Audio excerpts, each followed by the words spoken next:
मौत के घाट उतार देते। मेरी गाड़ी रोकी गई, मेरी गाड़ी रोकी गई। 50-100 कम से कम मुसलमानों ने मेरी गाड़ी पर चुपड़ गए, पथराव करा, ब्लैंक गोलियां चला रहे हैं कट्टों से। हमने देखा जब कश्मीर फाइल मूवी देखी थी ना हमने, तो हमारा खून ना खोल गया था हमारा उस टाइम। लेकिन जब हमारे ऊपर भी थी ना, तो मुझे पता है मैंने उस नन्हे से 1.5 साल के बच्चे को कैसे बचाया है।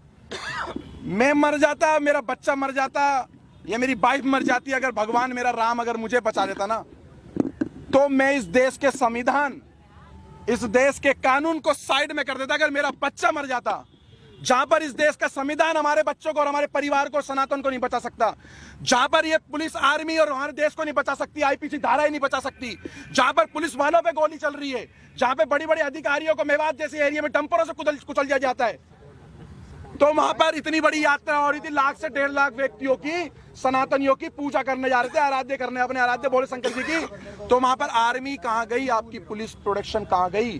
500 पुलिस वालों से 1.5 लाख बंदों की सुरक्षा आप करवा रहे थे। मैं आपको सच बता रहा हूं, मैं कोई आपको झूठ नहीं बता रहा। जब मेरी गाड़ी में आप गाड़ी में कितने लोग थे, किस तरीके से, कितने बजे की गाड़ी में हम 7, अचानक क्या हुआ वो बताइए। हम लोग 7 से 8 जने थे। जैसे ही हम लोग बरगली चौक वाले रोड पे जैसे ही हम लोग आगे की तरफ बढ़ते हैं, तो हमें दिखता है कि कुछ लोग बाइक के पास खड़े हैं, 6-7 बंदे बाइक ठीक कर रहे हैं। हमें थोड़ा सा शंका हुई कि 6-7 बंदे बाइक ठीक कर रहे हैं। आगे एक ऑटो, कम से कम 10-15 बंदे ऑटो ठीक करने में लग रहे हैं। एक ट्रक, एक डंपर के आगे उन्होंने बाइक को लिटा रखा और ट्रक वाले की गर्वान पकड़ रखी है। सब एक प्री प्लान था कि एक हवा बना रहा था कि भाई लगे किसी को कि हम लोग ये हादसे में खड़े हुए, लेकिन वो हादसे में नहीं थे।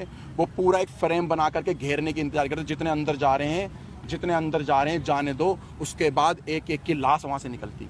70 से ज्यादा गिरफ्तारी हो चुकी है, क्या लग रहा है? 70 से ज्यादा लोग थे, लाखों में, लाखों आदमी इसके अंदर इन्वॉल्व है, लाखों आदमी। और मैं खट्टर साहब का, मैं बीजेपी का विरोध नहीं कर रहा, मैं कांग्रेस का विरोध नहीं कर रहा, मैं किसी पार्टी का विरोध नहीं कर रहा हूँ। मैं साफ खट्टर साहब का विरोध करना चाह रहा हूँ आपके चैनल के माध्यम से। लेकिन नहीं, मेरी बात सुन लो पत्रकार साहब। खट्टर साहब का एक बयान आया है कि हमने आधे घंटे या 1 घंटे के अंदर पुलिस भेज दी। सारा का सारा फेलियर और झूठ बात है।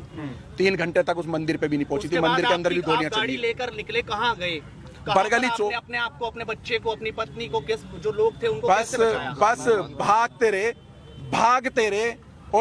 रहे। जहां पर हिम्मत टूटी वहां पेट्रोल पंप दिखा, पेट्रोल पंप में गाड़ी घुसेड़ दी।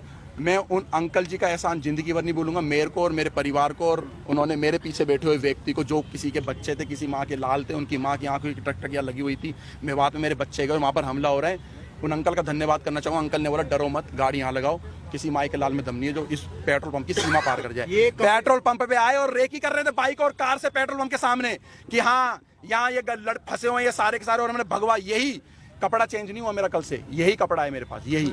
इसको देख के टारगेट कर रहे थे कि अगर वो सारे का 200-250 की संख्या में आ जाते तो हमें पेट्रोल पंप पे ही मार देते, तो पेट्रोल पंप पे भी आग लगा देते।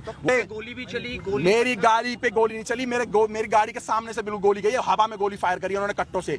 और ऐसे वेपन उनके हाथ में थे जो दिल्ली पुलिस के भी हाथ में ऐसे हथियार नहीं थे। आर्मी वालों के पास भी नहीं होंगे। मैं कह रहा दिल्ली पुलिस, हरियाणा पुलिस के हाथ में ऐसे हथियार नहीं थे। इतने बड़े आतंकवादी हैं सारे के सारे। मैं आपको बता देता हूँ शुरुआत कहाँ से हुई है। हम फरीदाबाद से जब निकले हैं अपने वाहन से, इनकी गाड़ी हमारे से आधा घंटा लगभग पीछे थी, आधे से पौन घंटा, किलोमीटर के हिसाब से नहीं बता सकता, मगर जिस समय हम लोग वहां से जा रहे थे, रास्ते में हमारी गाड़ी के पीछे 2-3 बाइक वाले लगातार चल रहे थे, जो फरीदाबाद से नूह और मेवात तक थे।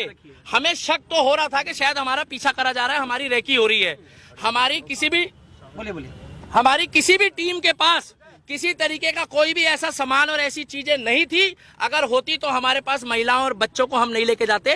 केवल शोभा यात्रा थी, जो पिछले कई वर्षों से वहां पर शोभा यात्रा चलाई जा रही है, और शोभा यात्रा में जल चढ़ाया जाता है, पूजा पाठ करी जाती है, और उसके बाद उन मंदिरों से अपने अपने स्थान वापस जाया जाता है।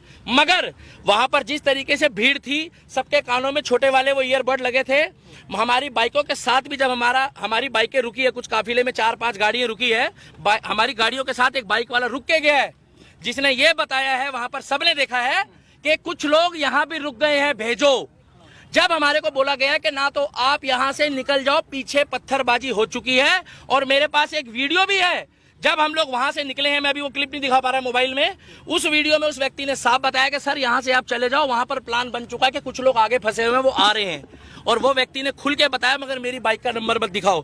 दूसरी बात यह है, हमारे आसपास से पत्थरबाजी हुई है, वहां पर बुजुर्गों ने चलाए हैं, महिलाओं ने चलाए हैं, सबसे बड़ी बात यह है कि ये बच्चों को पहले टारगेट करते हैं, छोटे बच्चों को आगे लाते हैं जिससे उनकी जमानत हो जाए, उनको जज के आगे पेश करके ये दिखाया जाए कि ये एक बच्चा है, ये बालक है, ये भावनाओं में आकर अपनी सुरक्षा में फेंकना शुरू कर चुका है। 4 दिन पहले से वहां पर पोस्ट चल रही थी कि इनको मेवात की धरती में पैर रख के दिखाओ, हम तुम्हारे बाप के नौकर नहीं है। मेवात को ये दिखाना चाहते हैं, कहते हैं हिंदुस्तानियों तुम वापस जाओ, मेवात हमारा है। हिंदुस्तान, मेरे को क्या पता पत्रकार कहां से आए, आपको पता कहां से आए पत्थर? आप बताइए। मुझे क्या पता कहां से आए, कैसे पत्र, इसी पत्रकारिता के चक्कर में जो है ना मजाक बनाया हुआ है। एक बार रुक जाओ भाई साहब, इसी पत्रकारिता के चक्कर में पत्थर उनकी छत पे थे तो मुझे क्या पता किसका लेंटर तोड़ के लेकर आए वो। चौथी मंजिल से पत्थर कहां जाएंगे, कौन एक ईंट उठा के चौथी मंजिल में जा रहा है? बाइक का शोरूम लूटा जा रहा है, हिंदुओं की दुकानों को टारगेट किया जा रहा है, और केवल वहां पर जब दिख रहे हैं मुसलमान, एक जगह कहा जाता है मुस्कुराइए आप लखनऊ में हैं, और एक जगह कहा जाता है बच के रहिए आप मेवात की नगरी में हो। ये फर्क देखा जा रहा है। पूरी तरह से फेलियर था, बिल्कुल फेलियर था। अगर अनिल विज की वहां पर 700 पुलिस थी, 700 पुलिस उन्होंने बताया है, उनके हाथ में हथियार थे जो सरकारी होते हैं संवैधानिक तौर पे, वो सारे बेकार थे, बोकस थे, कहीं कोई लाठीचार्ज नहीं हुआ, वो मूक दर्शक थे। आपके पास वीडियो क्लिप है, आप देखिए। और अगर ये लोग वहां डटकर खड़े नहीं रहते, हिंदू ये वहां लड़ने नहीं गए थे, ये पूजा पाठ करने गए थे, जितने हमारे सनातनी भाई है इनका बहुत बुरा हाल होता। और मैं आपको गारंटी दे रहा हूं जो सरकारी आंकड़े अभी आ रहे हैं वो सरकारी आंकड़े ठीक नहीं है। अच्छा, घटना का सारा ठीकरा मोनू मानेसर पर फोड़ा जा रहा है। वो तो बोलने को तो मोनू मानेसर पे ठीक है, कश्मीर का भी फोड़ दो, फिर अगर मोनू मानेसर ने करा तो पश्चिम बंगाल में भी फोड़ो, हरियाणा में भी फोड़ो, उत्तर प्रदेश में भी फोड़ो, और आपका क्या नाम है जो मणिपुर में घटना हुई उसके लिए भी बोल दो। मोनू मानेसर का उस घटना से क्या लेना था? न तो ना मोनू मानेसर हमारे साथ था और ना हमारा सनातनी होने के नाते उस समय कोई मतलब था। हमारा मतलब केवल इतना था कि एक शोभा यात्रा थी, जिस तरीके से मुहर्रम में सारे मुस्लिम एक होकर, जब यहाँ पर इन्होंने खुद नागलोई में दंगा करा, वहां कौन मोनू मानेसर था? वहां कौन सी आरएसएस की साजिश थी? वहां किसने बोला कि मोनू मानेसर का नाम लिया गया? अरे वो तो आपस में ही भिड़ गए। और भाई साहब, कलाम की सोच वाले हिंदुस्तान में मुस्लिम घट गए हैं, कसाब की सोच वाले बढ़ गए हैं। लिख के ले लो, 2024 में अगर मैं अभी भी कह रहा हूं कि बीजेपी को वोट मत दो, केवल उस व्यक्ति को वोट दो जो हमारे धर्म के लिए, क्या कर रहे हो भाई, जो हमारे धर्म के लिए बात करे, जो हमारे धर्म के लिए बात करे, जो सनातन धर्म के लिए बात करे। आज उत्तर प्रदेश में हिंदू की बेटी हो, मुसलमान की हो, सिख की हो, ईसाई की हो। 3 दिन पहले मुझे खुशी हुई कि अगर वहां पर कांवड़ यात्रा के दौरान भी कांवड़ियों ने कुछ उपद्रव मचाया तो योगी मॉडल ने वहां पर उनके ऊपर भी कार्रवाई करी है। विकास दुबे कौन जाति का था? वो एक धर्म सनातनी था, हम लोगों ने कोई विरोध नहीं करा। मगर दुनिया जानती है, जब अतीक अहमद मारा गया, अतीक अहमद के साथ जो कांड हुआ, हमें नहीं मालूम किसने करा, तब इन्होंने क्या बोला कि वो शहीद हो गया। तब इन्होंने क्या बोला कि भैया वो हमारा बंदा था। इन्होंने तुरंत सपोर्ट